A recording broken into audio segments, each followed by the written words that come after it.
அதாவது தைராய்டு இருக்குதுங்க, தைராய்டோட பிபியும் இருக்குதுங்க, சுகர் இருக்குதுங்க, அதோட பிபியும் இருக்குதுங்க, ஆஸ்துமா இருக்குதுங்க, அதோட பிபி வந்துருச்சுங்க அப்படின்னு சொல்லிட்டு இன்னைக்கு எந்த நோய் எடுத்தாலும் துணை நோயாக இந்த பிபி அப்படின்ற ஒரு விஷயத்தை நாம சந்திச்சுக்கிட்டு இருக்கிறோம். பிபின்றது என்ன சொல்றோம்? இதயம் அதிகமாக துடிக்குது, நார்மலை விட அதிகமாக துடிக்குது, அவ்வளோதானே. அப்போ அது வந்து ஒரு 72 துடிப்புகள் துடிக்க வேண்டியது வந்து பார்த்தீங்கன்னா வந்து 80 90 அப்படின்னு சொல்லி துடிப்புகள் துடிக்குது. நீங்கள் அதிகமாக பயப்படுறீங்க, அந்த இருதயத்தினுடைய துடிப்பு பாருங்க, அந்த படபடப்பு துடிப்பு வந்து வித்தியாசமாக மாறிடும். ஓகேங்களா? படபடன்னு துடிக்கும். நீங்கள் அதிகமாக கோவப்படுறீங்க, கோவப்படும் பொழுது அந்த இருதயத்தினுடைய துடிப்பு பாருங்களேன், வேக வேகமாக அடிக்கும், டம்முன்னு அடிக்கும். அப்போ உணர்வுகளுக்கும் உறுப்புகளுக்கும் நேரடியாக தொடர்பு இருக்குன்றத நமக்கு நிரூபிக்கிறதே இந்த இருதயம் தான். கிட்ட வரக்கூடிய பேஷண்ட்ஸுக்கு சொல்லி அவர்கள் வந்து பிபியை குறைச்சி அனுபவத்தை எடுத்த ஒரு டிப்ஸை தான் உங்களுக்கு கொடுக்க போகிறோம். ஓகேங்களா? என்ன டிப்ஸ் அப்படின்னு சொன்னோம்னா, அதாவது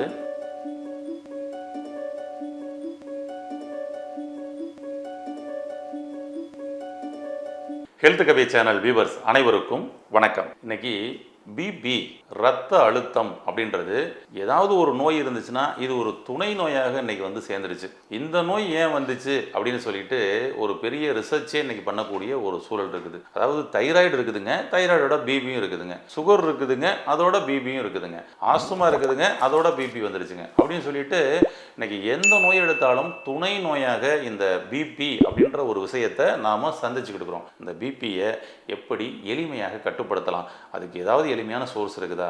நானும் நிறைய மாத்திரைகள் வந்து சாப்பிட்டு பார்த்துட்டேன், ஆனால் பிபி மட்டும் கண்ட்ரோலுக்குள்ளே வரமாட்டேங்குது, திரும்பவும் டோசேஜ் கூடிக்கிட்டே தான் போய்கிட்டே இருக்குது அப்படின்னு சொல்லிட்டு நிறைய பேரோட ஒரு வருத்தமான சில சூழல்களை கமெண்ட் பாக்ஸ்லையும் வந்து பதிவு பண்ணியிருந்தீங்க. அதற்காக ஒரு எளிமையான ஒரு டிப்ஸ், நீங்கள் வீட்டிலேயே இந்த ஒரு டிப்ஸை பயன்படுத்தி பிபியை கட்டுப்படுத்திக்கலாம். ஆனால் எப்பொழுதுமே நம்மளுடைய பதிவுகளில் ஒரு விஷயம் சொல்லுவோம், ஒரு நோயினுடைய மூல காரணத்தை பாருங்கள், மூல காரணத்தை குணப்படுத்தணும்னு நினைங்க, அப்போ தான் அந்த நோயிலிருந்து நாம் முற்றிலுமாக வெளியே வர முடியும். இல்லையே அது அறிகுறிகளுக்கு மட்டுமே மருந்து மாத்திரைகளாக நீங்கள் ரெகுலராக லைஃப் டைம் எடுத்துகிட்டு போகக்கூடிய ஒரு சூழல் தான் ஏற்படும். அப்போ பிபி அப்படின்றது வருவதற்கான காரணங்கள் தான் என்ன, இதனுடைய மூல காரணம் தான் என்ன அப்படின்னு நீங்கள் அனலைஸ் பண்ணி பார்த்தீங்க அப்படின்னா, பிபின்றது என்ன சொல்கிறோம்? இதயம் அதிகமாக துடிக்குது, நார்மலை விட அதிகமாக துடிக்குது, அவ்வளோதானே. அப்போ அது வந்து ஒரு 72 துடிப்புகள் துடிக்க வேண்டியது வந்து பார்த்தீங்கன்னா வந்து 80 90 அப்படின்னு சொல்லி துடிப்புகள் துடிக்குது.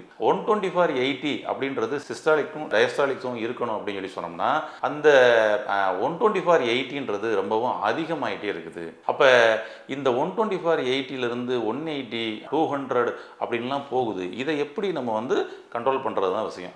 இதயம் அதிகமாக துடிப்பதற்கான காரணம் என்ன? நம்ம உடம்புக்குள்ள முதல்ல இதயம் என்ன வேலை பார்க்குதுன்னு பார்ப்போமே. ரத்தத்தை பம்ப் பண்ணுற வேலை பார்க்குது, அவ்வளோதான். அவரோட வேலை ஒரே வேலை தான். அவர் வந்து ஒரு பம்பிங் மிஷின். நீங்கள் ஒரு பம்பிங் மோட்டார் வீட்டில் வச்சுருப்பீங்க பாருங்கள், அவ்வளோதாங்க. அந்த பம்பிங் மோட்டார் செய்ய வேண்டிய வேலையை இருதயம் பண்ணுது. இந்த பம்பிங் மோட்டார் வந்து பார்த்தீங்கன்னா வந்துட்டு நீங்கள் வந்து ஒரு நல்ல தண்ணியை கொடுத்தீங்கன்னா அந்த நல்ல தண்ணியை பம்ப் பண்ணும், நீங்கள் ஒரு அழுக்கு தண்ணியை கொடுத்தீங்கன்னா அழுக்கு தண்ணியை பம்ப் பண்ணும், மண்ணெண்ணெயை கொடுத்தீங்கன்னா மண்ணெண்ணெயை கூட பம்ப் பண்ணும், பெட்ரோலை கொடுத்தா பெட்ரோலை கூட பம்ப் பண்ணும். அது ஒன்லி பம்பிங் பண்ணுற மிஷின். இந்த பம்பிங் பண்ணுற மிஷினு எப்போ வைப்ரேட்டாக ஓடும், எப்போ அந்த அதனுடைய நார்மலை விட ஸ்பீடாக ஓடும்? நீங்கள் நார்மலாக கொடுக்கக்கூடிய தண்ணியினுடைய அடர்த்தி அதிகமாக இருந்துச்சுன்னா, சரிங்களா, நார்மல் வாட்டரு, ஒரு நல்ல தண்ணியை பம்ப் பண்ணுற ஒரு மோட்ரு சாஃப்டாக ஸ்மூத்தாக சூப்பராக இயங்கும். ஆனால் அதுவே வந்து அதே மோட்டரை தூக்கி ஒரு சாக்கடை தண்ணியை பம்ப் பண்ணுறதுக்கு விட்டோம்னா என்ன நடக்கும்? அந்த மோட்ரு வைப்ரேட் ஆக ஆரம்பிக்கும், ஹீட் ஆகும், லூஸ் ஆகி உள்ளுக்குள்ளே இருக்கக்கூடிய வால்வு, அந்த வாசரு, இது எல்லாமே என்ன ஆகும்? லூஸ் ஆகுமா?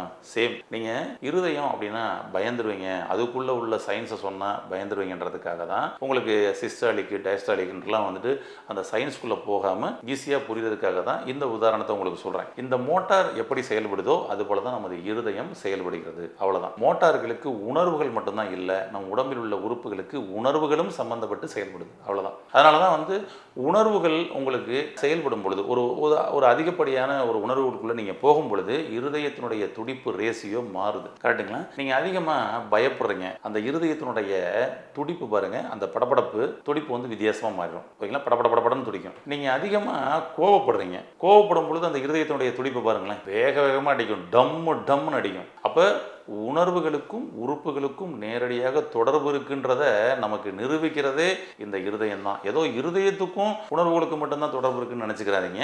இது வந்து நமக்கு காட்டி கொடுக்குது, அவ்வளோதான். அதனால தான் வந்து என்னென்னா மனம்ன்றதை நம்ம நிறைய பேர் இந்த இருதயம் தான் மனம் அப்படின்னு சொல்லி சொல்கிறோம். மனம் என்பது இருதயம் அல்ல, நமது எண்ணமே நமது மனம். அப்போ இங்கே மனம் தான் வந்து உணர்வுகளில் ஏதாவது உணர்வுகளில் அதிகமாகும் பொழுது, நீங்கள் பயப்படும் பொழுது, கவலைப்படும் பொழுது, கோவப்படும் பொழுது, பொறாமைப்படும் பொழுது, தாழ்வு மனப்பானையில் போகும் பொழுது, இப்படி நிறைய உங்களுக்கு அன்பாக இருக்கப்படும் பொழுது, சந்தோஷமாக இருக்கும் பொழுது, இது எல்லாத்துக்கும் இருதயத்தினுடைய ரேசியோ வேற மாதிரி தான் இருக்கும். அதனால தான் பாருங்களேன், பிபி இருக்குதா, கோவப்படாத, ஏற்கனவே உனக்கு பிபி இருக்குது, நீ அதிகமாக கோவப்பட்டதுனால உனக்கு பிபி வந்துருச்சு சொல்லுவாங்க. ஏன்னா கோபம் என்ற உணர்வு இருதயத்தை வேகமாகவும் ஸ்ட்ராங்காகவும் துடிக்க செய்யும். அப்போ இந்த உணர்வுகளுக்கும் உறுப்புகளுக்கும் தொடர்பு இருக்குதா, ரைட். அதுக்கப்புறம் அதுக்குள்ளே போகக்கூடிய அந்த பொருள் என்னது, ரத்தம். இந்த ரத்தம் அடர்த்தியாக போச்சுன்னா அதை பம்ப் பண்ணுறதுக்கு மோட்டர் என்ன பண்ணுங்க, அப்போ அதிகப்படியான சிரமப்படும்ல, அதிகப்படியான ஃபோர்ஸ் எடுக்கும்ல, கரண்ட் பவர் அதிகமாக தேவைப்படும்ல, அதுதான் அது வேகமாக இயங்க ஆரம்பிக்குது. அப்போ அதை போயிட்டு நம்ம ஏன் நீ நார்மலாக இயங்கு, நீ ஏன் இப்போ வேகமாக இயங்குற, நீ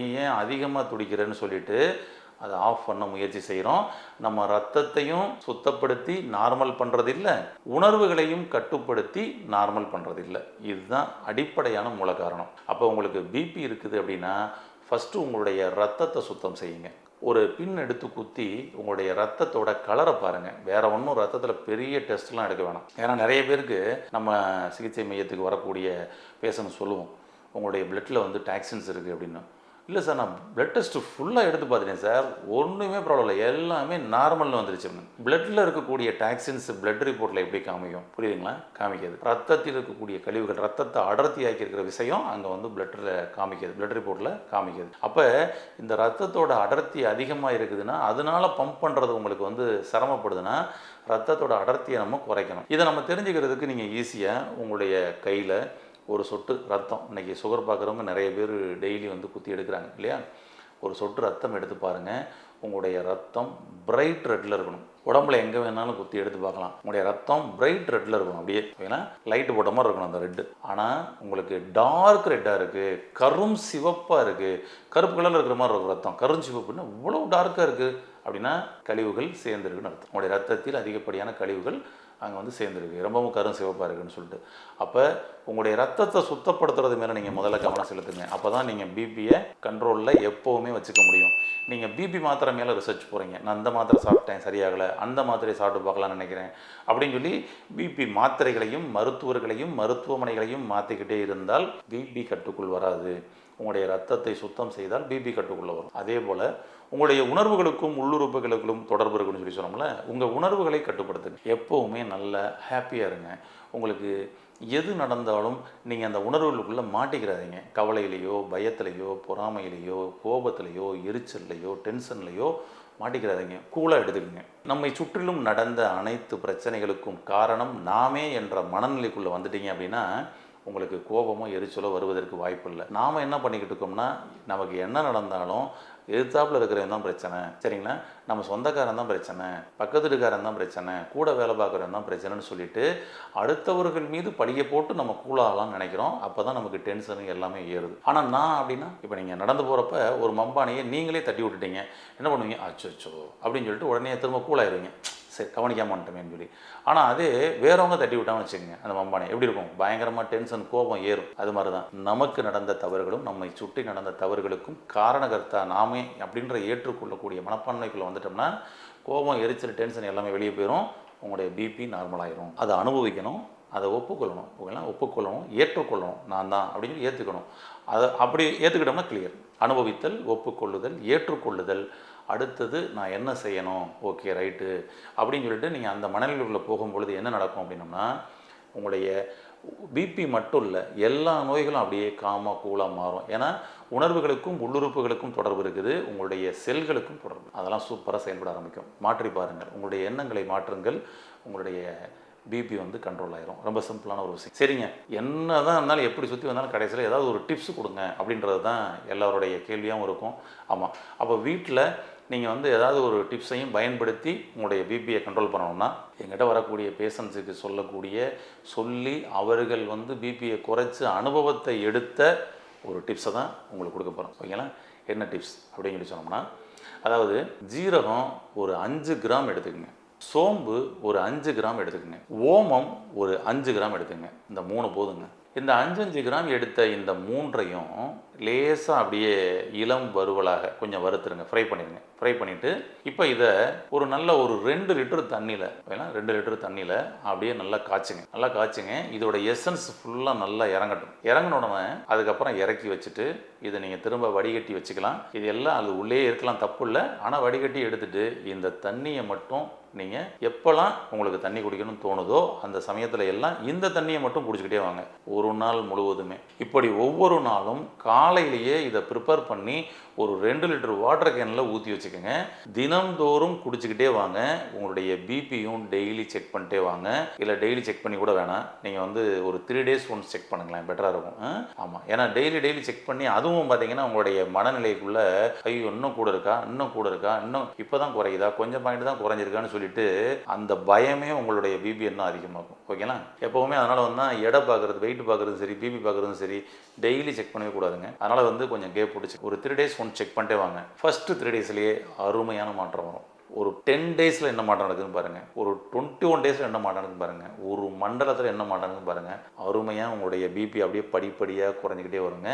உங்களை பிபியை வந்து நார்மலாக கொண்டு வரக்கூடிய வேலை நடக்கும். இதுக்குள்ளே சீரகம் சொன்னோம். சீரகன்றது உங்களுக்கே தெரியும், நம்மளுடைய உடலை சீராக்கக்கூடிய ஒரு தன்மை வாய்ந்த ஒரு இதுதான் நமக்கு வந்து சீரகம். அதனால் சீர் ப்ளஸ் அகம், அகத்தை சீர் செய்யக்கூடியது அப்படின்னு சொல்லி சொல்லுவோம். சோம்பு உங்களுக்கு சொல்லவே தேவையில்லை. சோம்பு செரிமான மண்டலத்தை சீர் செய்து நமக்கு வந்து பார்த்திங்கன்னா உள்ளுக்குள்ளே தேவையில்லாத காற்று கழிவுகள் ஏதாவது இருந்ததுன்னா அதையும் வெளியேற்றுறதுக்கு சப்போர்ட் பண்ணி கொடுத்துரும். செரிமான மண்டலத்தையே சீர் பண்ணி கொடுத்துரும். அடுத்தது ஓமம், அதுவும் உங்களுக்கு தெரியும். இது உள்ளுக்குள்ளே தேவையில்லாத காற்று கழிவுகள் ஏதாவது இருந்தால் வெளியேற்றி விட்டுரும். ஆமாம், ஏன் அப்படின்னா இப்போ உங்களுக்கு ரத்தத்தில் இருக்கக்கூடிய அந்த கழிவுகளை வெளியேற்றுறதுக்கு இவங்க 3 பேரோட காம்பினேஷன் ரொம்ப அருமையாக சப்போர்ட் பண்ணி கொடுக்கும். ரத்தத்தை முதல்ல டைலூட் பண்ணி கொடுக்கும், சர்க்குலேஷனுக்கு ஈஸியாக. ஆமாம், ஏன்னா ரத்தத்தோட அடர்த்தி அதிகமாக இருந்ததுனால தான் அந்த ஹார்ட் வந்து பம்பிங் பண்ணி சிரமப்பட்டு உள்ளுக்குள்ளே வால்வெல்லாம் லூஸ் ஆகி நிறைய பேருக்கு இன்றைக்கி அங்கே வால்வு ரீப்ளேஸ்மெண்ட்லாம் போயிருக்கிறாங்க. அப்புறம் வந்து பார்த்திங்கன்னா ஹார்ட் வீங்கிருச்சு, அது வந்து அதிகமாக துடிச்சு கடைசியில் வந்து பார்த்திங்கன்னா வந்து பெரிகார்டியல் எஃப்யூஷன் அப்படின்னு சொல்லி சொல்லுவோம். அங்கே வந்து பார்த்திங்கன்னா வாட்டர் ஃப்ளூயிட்லாம் ஃபார்ம் ஆயிடுச்சுன்னு.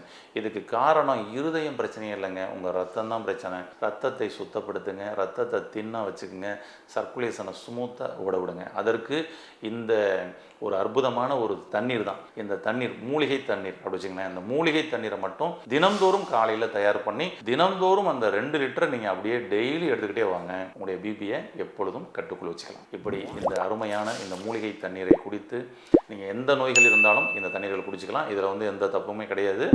அதாவது சுகர் இருக்குன்னா சாப்பிட்லாமா அப்படி இப்படிலாம் உங்களுக்கு ஏதாவது சில டவுட் இருக்கலாம். இது நீங்கள் கிளை நோய்களாக எந்த நோய்கள் இருந்தாலும் நீங்கள் தாராளமாக இதை நீங்கள் வந்து எடுத்துக்கலாம். எல்லா வயதினரும் எடுத்துக்கலாம். காலையிலேயே செஞ்சு காலையிலேருந்து நம்ம எடுத்துகிட்டு வர்றது தான் ரொம்ப நல்லது, பெட்டராக இருக்கும். ஓகேங்களா? அதனால் இதை தினந்தோறும் நீங்கள் வந்து பயன்படுத்தி உங்களுடைய இரத்த அழுத்தத்தை கட்டுப்படுத்தி ஆரோக்கியமாக வாழ வாழ்த்துக்கள். சந்தோஷம். நன்றி.